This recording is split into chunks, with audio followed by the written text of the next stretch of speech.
For Philhealth, CPG is critical. Since we're talking here of standards, they will only pay for as long as they can see the standards. They are equally obsessed with clinical practice guideline. It's also written in the performance commitment. Okay, so here the clinical practice guideline is used as a clinical standard because Philhealth understands that they are an insurance organization. Okay, it is not their expertise, okay, on the clinical matters. Insurance ho sila. So, as executing their role as an insurance, they need now clinical standards whenever they review a claim. They need now to check clinical standards, okay, when they pay the claim.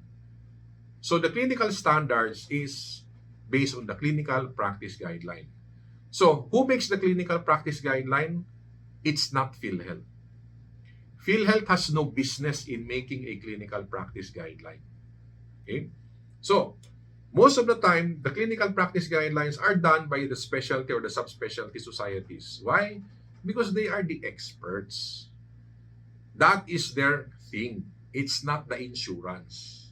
What Philhealth usually do is that they will just borrow the clinical practice guideline from the society and adapt it as a policy. Okay? Philhealth has no business in making a CPG because they do not have the competency for it. They will just borrow it and adapt it as a policy. And the term will change. It will not be a CPG anymore. It becomes a quality policy. That is where you have a quality policy on community-acquired pneumonia for immunocompromised patients, adult. Okay? That's for adult. It does not cover pedia.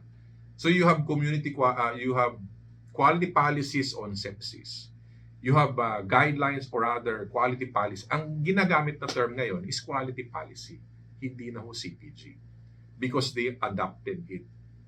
So, meron din hong mga nakasulat dyan that it's basically adopted. Hindi ho sila ang author. So, what is the relevance of all of this? Okay?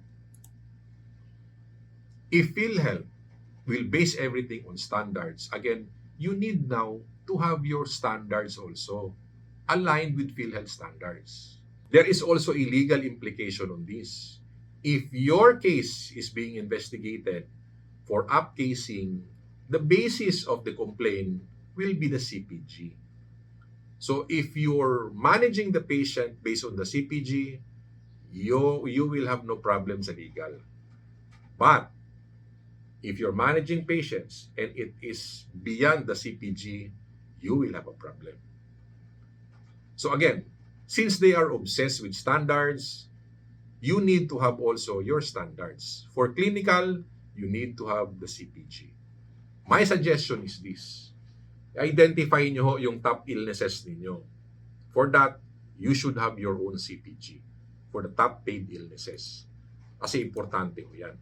Now, if you have the CPG, make sure, okay, ginagamit. Okay, make sure yung management is aligned. Kasi there is this assumption that we have a CPG and there is this assumption that it is being used. Okay, try to check. You will be surprised. Baka ho, hindi ho ginagamit yung CPG. They have their own management. Okay? If you're managing a hospital, if you're the leader of the hospital, and you will have upcasing issues, most of the time, it's a CPG-related case. Okay? So I hope you have a CPG in your hospital that is being used. The assumption is meron. Okay? Even sa training hospital, the assumption is meron. Ang question, ginagamit ba? Next question, who monitors the use of the CPG? Okay? I will leave that up to you. Because if you will not monitor the use of CPG, the chances are, at times, it's being used, at times, it's not.